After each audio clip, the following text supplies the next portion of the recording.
আমি কিছু বানাতে পারি আর না পারি, এই না পারা কিছু বানাতে আমার কখনোই কোনো বিরক্ত আসে না। আমি আজকে ট্রাই করব কিভাবে তারা এত মজার চাপটি বানায়। জানি আমি পারবো না, কিন্তু আমি এমনভাবে রান্না করতে গিয়েছি যে না, আমি সব কিছু পারি, আমি সব কিছু পারবো। কিভাবে যেন আমি নতুন কিছু ট্রাই করলে খেতে বেশ ভালো হয়। কখনোই এমন কোনো জঘন্য খাবার রান্না করি নাই যে যেটা খেতে পারবে না। আমার ভাবটা এমন ছিল যে না, আমাকে দিয়ে চাপটি বানানো যাবে, কিন্তু চাপটি বানানো যে এত কষ্ট আমার সেটা জানা ছিল না।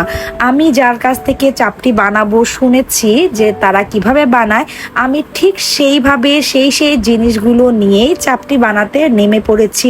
রাত 2টা বাজে।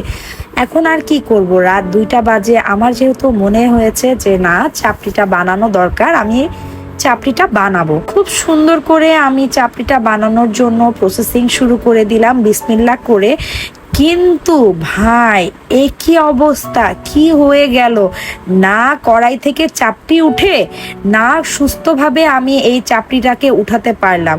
কি একটা অবস্থা! আমাকে দেখে আপনারা বুঝতে পারবেন যে এটা চাপটি নাকি। তাই বলে যে যে যা না পারো তা কখনোই করতে হয় না। আমি সেই না পারাটা করতে গিয়ে আমার এক বল খাবার নষ্ট, সময় নষ্ট, সব কিছু নষ্ট। তাই আপনারা যেটা পারবেন না সেটা আমার মতো করার চেষ্টা করবেন না, তাহলে বাসায় বকা খাওয়া থেকে শুরু করে কিছুই বন্ধ হবে না। আর আমি একবার না, মনে খুব জোর নিয়ে বারবার করছিলাম যে একবার না পারিলে দেখো শতবার। এইবার কিন্তু শতবারেও কোনো কাজ হয়নি, প্রতিবারই আমি 0।